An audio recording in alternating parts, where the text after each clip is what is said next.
staying on this issue, and of course, what happens in the NBA with the gambling issue, as we saw, and of course, I know I'm like a week late and all that, but I did explain at the beginning of the show that I've been handling things, so I did not podcast or release an episode the last week when all of this was still fresh and new. But I think I should just chime in and say exactly what I was saying. And this had to do with Terry Rozier, Damon Jones, and Chauncey Billups. And you remember that they got arrested concerning this gambling issue and everything. And it's something that I made mention of when I said the NBA being rigged, and especially something that we saw during the pandemic. And I covered this on this channel. It was my early days before I even had a microphone and everything. And I was just shooting off, particularly when we saw what they were going to do in Europe, where they just were going to play the super teams and phase out all the small teams so that people are only going to watch Barcelona versus Real Madrid versus a Juventus versus, let's say, Man United and Arsenal, and only those big super teams. And all the small little clubs are going to be phased out because of the fact that we're just looking at the fact that, oh, well, nobody cares about the small teams. But that's what makes the league interesting. We like to see the Davids versus the Goliaths, in just biblical terms. And what we're seeing now is that during the pandemic, we had all of this. And I made a mention of the fact that VAR, which is the video assistant referee, did not exactly help the controversial decisions or make the game flow again or to make the game great again. If anything, it made the whole dubious goals thing and everything that sort of the interpretational clause, like what an offside is, and also how do you get a penalty, like say in soccer. It just made this worse. And in NBA, people are saying the calls are just as bad. Now, I still watch the NBA and everything, and I look and I'm like, that couldn't have been a foul. And I'm also looking at that and I'm like, no, that looks like a travel. But anyway, and they have the benefit of hindsight and replays, and it's not improving the game.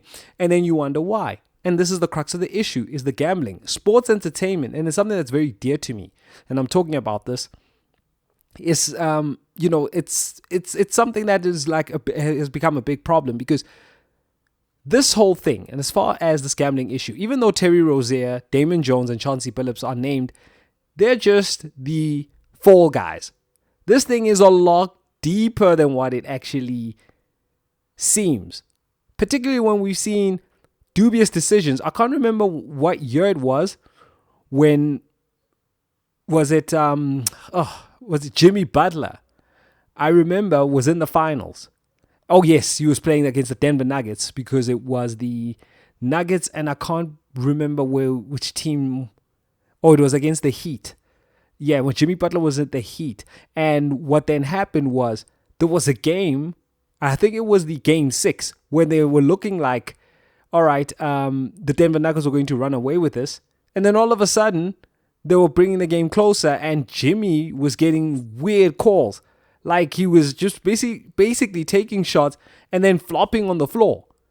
With the benefit of hindsight, and everybody's looking around like, where was the foul? And I remember not tweeting out, but actually on my WhatsApps, and I was just going on, and my friends were also looking at it, because I've got a few friends who actually watch basketball too, and they were saying that there's no way that was a bad call. There was no way that was a actual foul or anything. That was a horrible call. That should have never been a foul. So we were all in the know. We were like, we see what they're going on here. They're basically trying to extend it to become a game 7, so that it increases the ratings and that they can get in the advertising revenue, which is something that I synonymously said, especially when I was speaking about my show, that I was like, listen, people, if ever you guys want to support my show and, get this content in, please make use of the links. I got a PayPal and buy me a coffee over here, so that I never have these adverts running on the channel and all that, so that they can take down my stuff. So this is one of the things that it just ties in as far as content and also sports entertainment. And this, of course, being prophecy. Now, understand, I get it from the true living God. I didn't do this out of my own volition.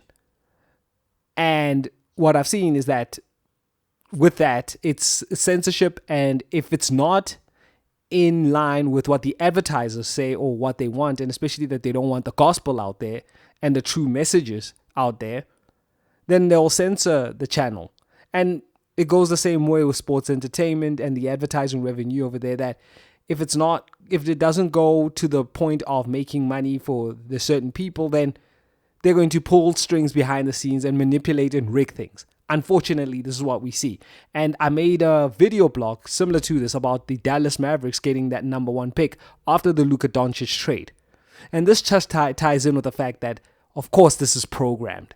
This is something that is unfortunately killing the art of true competition and, of course, the spirit of fair play. Now, we serve a God who's actually a righteous judge. And hopefully, whenever he gets around to sorting out all this corruption and he can get it out the way and everything. But we all know right now, and as the world speaks, that unfortunately there's so many lies out there, and the evil one, meaning Satan, is in control of all of this. So we shouldn't be too shocked at all as to this dubious nature. And of course, just the amount of just really dishonesty and gross dishonesty that we're seeing in this world, and having permeated all spheres and all industries across the world. Anyway, that's just my little soliloquy on that. I'll be back with a 5th and final update on this particular show.